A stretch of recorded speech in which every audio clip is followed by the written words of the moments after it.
ஒரு குறைதீர்க்கும் கூட்டம் அப்படின்னு சொல்லி நீங்கள் ஒருத்தரை கூப்பிட்டு மக்கள்கிட்ட வந்து பேசி, வியாபாரிகளாகட்டும் தொழிலதிபர்களாகட்டும் எல்லாத்தையும் கூப்பிட்டு குறை கேட்கும்போது குறையை சொன்னால் மிரட்டப்படுவது.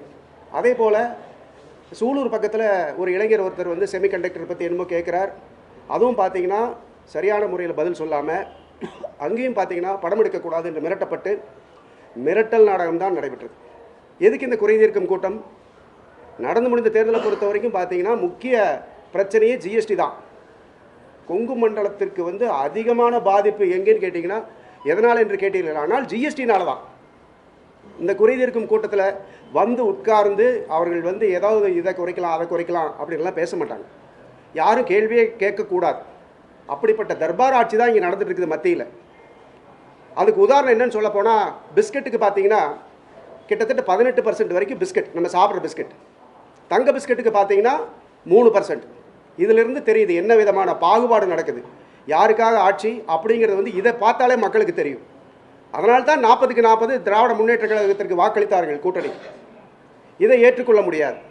அதைவிட அந்த மன்னிப்பு கேட்கும் வீடியோ, நான் கேட்குறேன், மாண்புமிகு தெற்கு சட்டமன்ற உறுப்பினர் வந்து எப்படி நீங்கள் வந்து நான் ஜிலேபி சாப்பிடலாம் சொல்லலாம், காஃபி சாப்பிட்டது சொல்லலாம் அப்படின்னா, ஒரு ஹோட்டலில் வந்து எப்பவுமே அந்த விருந்தோமல் இருக்கும். இப்போ நம்ம போனோம்னா, இப்போ நான் போகிறேன்னா என்ன பிடிக்குமோ அது வந்து வைப்பாங்க, அது நல்லா இருக்கான்னு கேட்பாங்க. வெளியே பார்த்தாலும் இது ஏதாவது இருக்கா அப்படிம்பாங்க. டீ எப்படி இருக்குது, காஃபி எப்படி இருக்குங்க.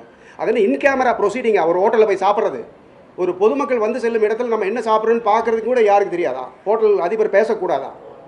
அப்படி இருக்கிறவங்க அந்த மன்னிப்பு கேட்கும்போது அவர் சீனிவாசன் மன்னிப்பு கேட்குறார். அப்போ பார்த்தீங்கன்னா அந்த வீடியோ அவருடைய அனுமதியின் பேரில் வெளியிடப்பட்டதா? இது எல்லா சட்டத்தையும் மீறதாச்சே, தனி மனித சட்டத்தை மீறமான விஷயம் இது. அந்த இடத்துல அந்த வீடியோ நல்லா பாருங்கள், அந்த பாடி லாங்குவேஜ். இவர்கள் வேண்டாம் வேண்டாம் என்று சொல்லியிருந்தால் இவரை சந்திக்காமே விட்டுருக்கலாம். அதெல்லாம் பெரிய குற்றம் இல்லைன்னு சொல்கிறாங்களே, எதுக்கு இந்த சந்திப்பு ஏற்பாடு? அப்போ எல்லாத்தையும் கூப்பிட்டு உட்கார வச்சு அந்த வீடியோ வெளியிருந்து எடுக்கிறாங்க. அந்த காட்சியில் பார்த்தீங்கன்னா எம்எல்ஏ இருக்காங்க, அமைச்சர் இருக்கிறாங்க, சீனிவாசன் இருக்கார். அப்போ வீடியோ எடுத்தது பக்கத்தில் பார்த்தீங்கன்னா அங்கே ஒரு பெரிய ஒரு கூட்டமே நின்றுருக்குது. அப்போ கூட்டமாக கூடி நீங்கள் வந்து பழைய பஞ்சாயத்து காலத்தில் எப்படி இடுப்பில் துண்டை கட்டிட்டு மன்னிச்சுங்கன்னு சொன்னாங்களே, அந்த கதைக்கு போகுதா இது? நம்மளை கற்காலத்துக்கு இழுத்து போகிறாங்கன்னு தான் நான் நினைக்கிறேன். அப்படி சொல்கிறவங்க எதுக்கு அவரை கூப்பிட்டு மன்னிப்பை நீங்கள் ஏற்றுக்கணும்? அவர் என்ன அப்படி தப்பாக பேசிட்டார்? ஃபோன்லேயே கேட்டிருக்கலாம், இல்லை சந்திக்காமல் விட்டுருக்கலாம். இந்த அநியாயத்தை வந்து யாருமே கேட்க மாட்டாங்களா? கோவை மக்களுக்கு வந்து இது எப்படின்னு கேட்டிங்கன்னா, அன்னபூர்ணா அப்படிங்கிறது கோயம்புத்தூருடைய ஒரு முகமாக பார்க்கப்படுகிறது. அன்னபூர்ணா ஓனரை வந்து அவமானப்படுத்துறது கோவை மக்களை அவமானப்படுத்துகிற மாதிரி தான். அங்கே இருக்கக்கூடிய தொழில் அமைப்பினர் இனி யாராவது வாய் திறப்பாங்களா? யாரும் பேச மாட்டாங்க. இவங்க கிட்ட என்ன சொல்லணும்? மாதம் மும்மாறி பொழிகிறது மண்ணானா சொல்லணும். இவர்களுக்கு தமிழ் பற்றி அடிக்கடி பேசுவாங்க. இந்த தடவை தமிழ் மறந்துட்டாங்க. நாங்கள் பட்ஜெட்டில் இந்த தடவை அருகாமையில் இருந்து பார்க்கக்கூடிய வாய்ப்பு கிடைச்சது. தமிழை இழுத்து இழுத்து பார்த்தாங்க, இங்கே ஒன்றும் பருப்பு வேகலை. வள்ளுவம் ஒன்று சொல்லியிருக்குது, இடித்துரைக்கும் மாண்பு. பண்டைய இலக்கியங்களிலே சொல்லப்பட்டிருக்கிறது. மன்னன் தவறு செய்யும் பட்சத்தில் அமைச்சராகட்டும் பொதுமக்களாகட்டும் அதை சுட்டி காட்டி அதை திருத்திய காலகட்டங்களில் அந்த நாகரிகத்தில் வளர்ந்தது தமிழ்நாடு. தமிழ்நாட்டில் வந்து முதல் நிதியமைச்சர் இங்கிருந்து போனார், செல்வம் செட்டியார். அதே தமிழ்நாட்டிலிருந்து நம்ம மாண்புமிகு அமைச்சர் இருக்கிறாங்க. ஆனால் நமக்கு என்ன பண்ணுறாங்க? புலியால் அடித்து, புலியை முரத்தால் அடித்து துரத்திய பெண்மணிகள் வாழ்ந்த நாடு. இன்றைக்கி ஜிஎஸ்டியால் வந்து மக்களை அடித்து துரத்தி இன்றைக்கி 30% இன்றைக்கி கிட்டத்தட்ட 30க்கும் அதிகமான சிறு குறு தொழிற்சாலைகள் மூடப்பட்டு விட்டது. என்ன காரணம்? மூலப்பொருட்களுக்கு ஜிஎஸ்டி, ஜாப் ஆர்டருக்கு ஜிஎஸ்டி. கெஞ்சிட்டு இருக்காங்க. நிறைய பேர் வேலைக்கு போயிட்டாங்க, செக்யூரிட்டி வேலைக்கு, கிடைச்ச வேலைக்கு, ஹோட்டல் வேலைக்கு. இதெல்லாம் வந்து இவங்க கண்ணுக்கே தெரியறதில்ல. இவங்களுக்கு வந்து பெரும் முதலாளிகள் நல்லா இருந்தால் போதும்னு நினைக்கிறாங்க போல இருக்குது. எதுக்கு இந்த கூட்டத்துக்கு வர்றாங்க? கூட்டத்தில் நீங்கள் என்ன கேட்டாலும் எனக்கு அந்த அதிகாரம் இல்லை, ஜிஎஸ்டி கவுன்சில் தான் இதை பண்ணணும்னே சொல்லிட்டு இருக்காங்களே, அப்புறம் எதுக்கு அவங்க அதிகாரம் இல்லாதவர்கள் வந்து இந்த குறையை கேட்கணும்? ஏமாற்றுவதற்குத்தானே. கடந்த தேர்தலில் அடுத்தது அழகாக மடையை மாற்றினாங்க சட்டமன்ற உறுப்பினர். பெண்கள் அப்படின்னு ஒரு வார்த்தை. பெண்கள் வந்து சோஷியல் ஜஸ்டிஸை பற்றி பேசுகிறதுக்கு ஒரே தகுதி வாய்ந்த கட்சி திராவிட முன்னேற்ற கழகம். 89 சொத்தில் உரிமை கொடுத்தாங்க. அதற்கு சில வருடங்களுக்கு பிறகு சொத்தில் சம உரிமை கொடுத்தாங்க. அந்த பண்பு மாண்பு இன்னைக்கும் தொடருது. அது மட்டும் இல்லை, இன்னைக்கு 1000 ரூபாய் ஊக்கத்தொகை கொடுக்குறாங்க, பஸ் பயணம் கொடுக்குறாங்க, விலையில்லா பஸ் பயணம் கொடுக்குறாங்க. அதிகமாக பெண்கள் வாக்குகளால் தான் நாங்கள் ஜெயித்தோம். இது நீங்கள் எல்லாரும் வந்து புரிஞ்சுக்கணும். இந்த இடத்துல எப்படி மடமாற்ற பார்க்குறாங்க? பிரித்தாழ்வதே இவர்கள் வேலை. ஒன்று மதத்தை வச்சு பிரிக்கிறது, இல்லாட்டி ஜாதியை வச்சு பிரிக்கிறது, இல்லாட்டி இந்த ஆண் பெண் பேதம். நாம் அப்படிப்பட்ட இடத்துல இல்லை.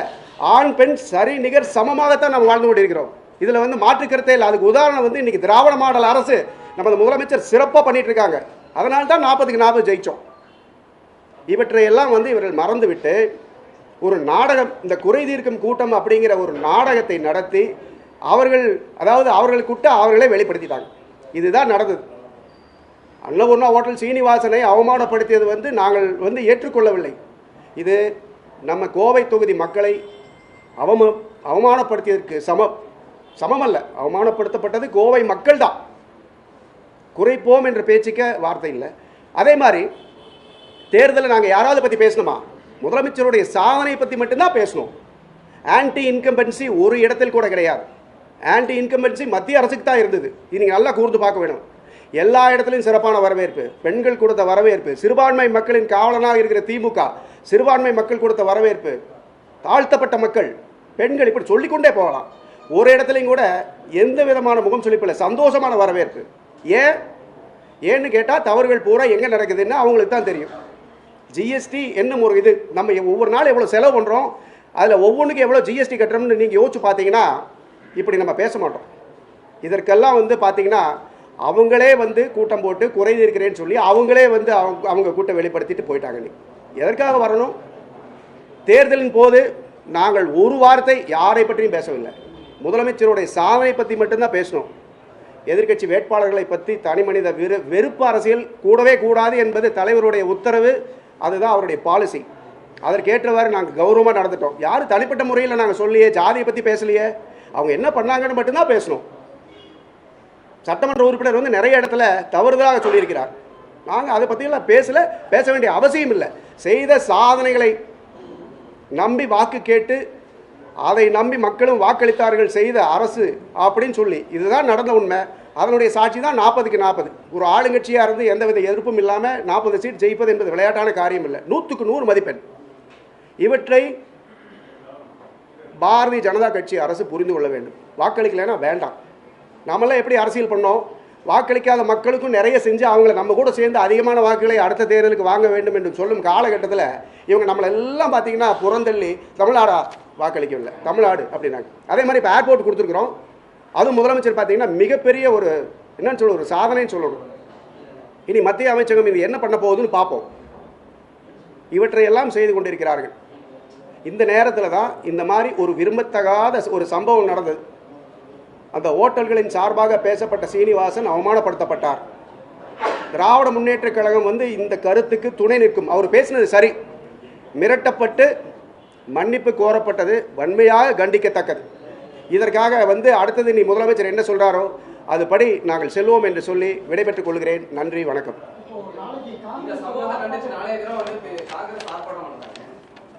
நாளைக்கு பண்ணுறாங்க. இல்லை, திமுக இனி வந்து தலைவர் முடிவு பண்ணி தான் சொல்லுவாங்க. இனி தலைமை என்ன சொல்லுதோ அதுபடி நான் கூட்டத்தில் வந்து பலரும் பேசினாங்க. ஒவ்வொருத்தரும் அவங்களுடைய கோரிக்கைகளை வச்சாங்க. இவரும் அவருடைய பிரச்சனை தான் சொல்றாரு. அது ஒருவேளை எளிய மக்களுக்கு ஈஸியாக போய் சேர்ந்ததுனால ஆதங்கப்பட்டுட்டாங்கன்னு எடுத்துக்கலாம். எங்களுக்கும் அந்த ஐயப்பாடு இருக்குது. அவர் கொங்கு தமிழில் எல்லாத்துக்கும் போய் சேர்ற மாதிரி சொன்னது நன்றாக போய் சேர்ந்து விட்டது. அந்த வீடியோ வைரல், சரியான வைரல். ஆனால் அதுக்கு அடுத்த நாள் வந்த வீடியோ இன்னும் வைரல். சரி, குறைகளை சொல்பவர்கள் எந்த கதிக்கு ஆளாகிறார்கள் அப்படிங்கிறதுக்கு உதாரணம் வந்து அவங்களே காமிச்சிட்டாங்க. 24 மணி நேரத்தில் இதுவும் நடக்குது, அதுவும் நடக்குது. இந்த குறை தீர்க்கும் கூட்டம் அப்படிங்கிறத வந்து திட்டமிட்ட ஒரு நாடகம். அது அவர்களுக்கே எதிராக முடிந்துவிட்டது.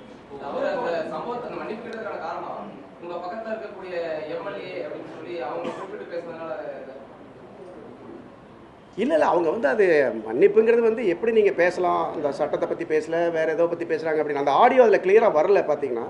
ஆனால் அந்த மன்னிப்பு அவங்க வந்து அதை ஏற்று தான், அதை ரசித்து தான் ஏற்றுக்கொண்டார்கள்.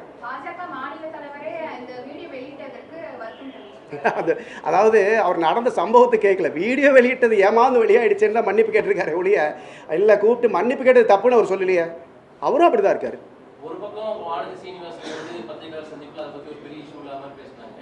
இன்னொரு பக்கம் மன்னிப்புங்கிற மாதிரி ட்விட் பண்ணுறாரு அண்ணாமலை. ஏற்கனவே அண்ணாமலைக்கு பாஜக ஆனந்தி மாணவர் எப்படி புரிஞ்சுக்கிறது? ஒரு பக்கம் ஒன்றும் இல்லாத ஒரு பக்கம் மன்னிப்புங்கிற மாதிரி இருக்கு. அது அவங்க உட்கட்சி இது, அதை நம்ம பேச விரும்பல. ஆனால் நடைபெற்றது வந்து பார்த்திங்கன்னா பல்வேறு ரூபத்தில் போயிடுச்சு. அவங்களுக்குள்ளேயே வந்து தெளிவில்லாமல் தான் இருக்குது. நடந்தது தவறு என்று இப்போ அவங்களும் புரிஞ்சுட்டாங்கன்னு நான் நினைக்கிறேன். மக்கள் அதை ஏற்றுக்கொள்ள அருமையாக எளிய உதாரணம். அதாவது இன்னொன்று அவர் சொன்னார், நீங்கள் நல்லா கவனிச்சு பாருங்கள். அந்த வரி எப்படி விதிக்கிறதுன்னு அதிகாரிகளே திணறாங்க நிறைய இடத்துல. அதையெல்லாம் அவங்க ஏற்றுக்கல. அதுக்காக சரியான உதாரணம் பன், கிரீமோட பன் அருமையாக சொன்னார், அற்புதமாக சொன்னார். அதே மாதிரி அந்த வரி விதிப்புக்கு எவ்வளோ கஷ்டம், அதிகாரிகள் கஷ்டப்படுகிறார்கள் என்று சொன்னார். அதையும் அவங்க ஏற்றுக்கலாம்.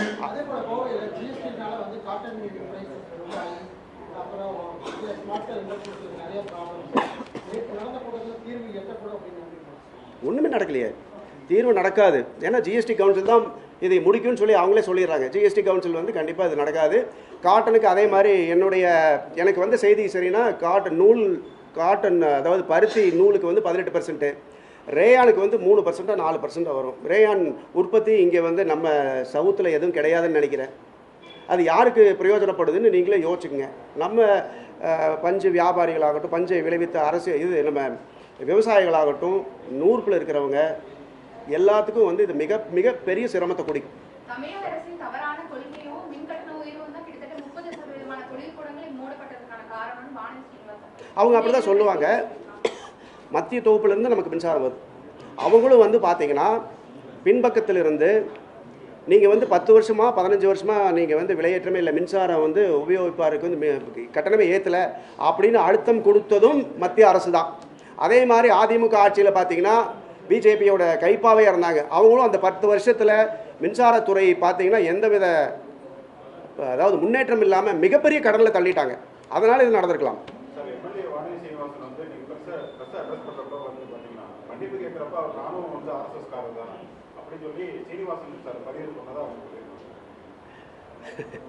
எங்களுக்கு தெரியுது அப்படி ஒன்றும் இல்லை. பட் அவர் அப்படி இருந்திருந்தால் அந்த கேள்வியை அவர் கேட்டிருக்க மாட்டார் கூட்டத்தில். மக்கள் வந்து உண்மையாக வந்து ரொம்ப கோபம், சங்கடம். நமக்கு எப்போ தான் இவங்க மத்திய அரசுலேருந்து நமக்கு தீர்வு கொடுப்பாங்க அப்படிங்கிற ஒரு விரக்தியில் தான் இருக்காங்க மக்கள். இதில் கண்டிப்பாக பிஜேபியோட நிலைப்பாடே அப்படித்தான். நீங்கள் வந்து கேள்வி கேட்கக்கூடாது. The boss is always the boss. இதுதான் அவங்களுடைய பாலிசி. இதைத்தான் நம்ம வந்து வேறு சில வார்த்தைகளில் தமிழில் சொல்கிறோம்.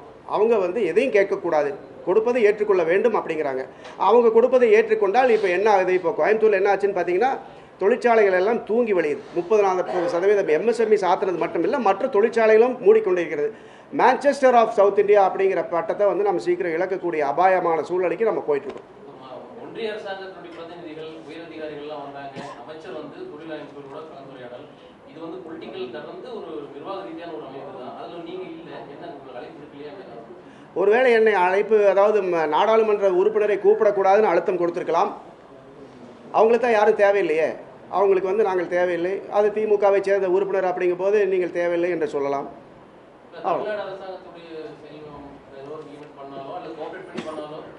தமிழ்நாட்டில் பார்த்தீங்கன்னா இப்போ ஒன்றுமில்லை. இப்போ கவர்மெண்ட் ஆர்ட்ஸ் காலேஜில் சிஎம் வந்து அந்த மாணவர்களுக்கு ஊக்கத்தொகை கொடுக்கும் நிகழ்ச்சி நடந்தது.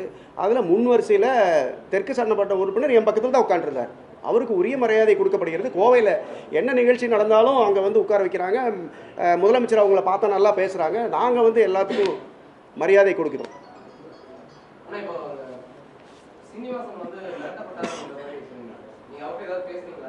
இல்லை, நான் அவர்கிட்ட பேசல அவர்கிட்ட பேசல.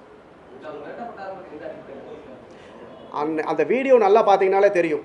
அவர் நடந்து கொள்ளும் விதம், அவர்கள் நடந்து கொள்ள விதம் ரெண்டுமே அந்த பாடி லாங்குவேஜ் சொல்லுது எப்படின்னு.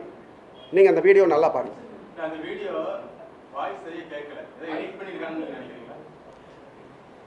வீடியோ தெளிவாக இருக்குது, ஆடியோ தெளிவில்லாமல் இருக்குன்னா அது காரணத்தோடு தான் அப்படிங்கிற மாதிரி எனக்கே ஒரு சந்தேகம்.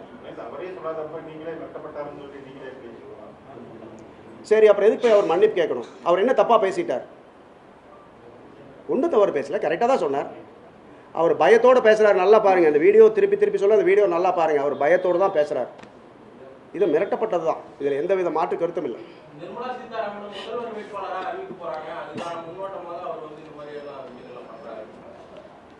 முதல்வர் வேட்பாளராக அறிவிக்கினா அப்போ யாருமே கேள்வி கேட்கக்கூடாதா? நேரடியாக மக்கள் வந்து கேள்வி கேட்பாங்க, அந்த கேள்வியை சந்திச்சு தான் வரணும், முற்பாதையில் தான் நடக்கணும். அதை வந்து பழக்கம் இல்லாதவர்கள் வந்து இப்படி தான் பண்ணுவாங்க. இது வந்து வருத்தம் அளிக்குது. ஜனநாயக நாட்டில் கேள்வி கேட்கறது ஒரு அடிப்படை உரிமைன்னு சொல்லுவாங்க.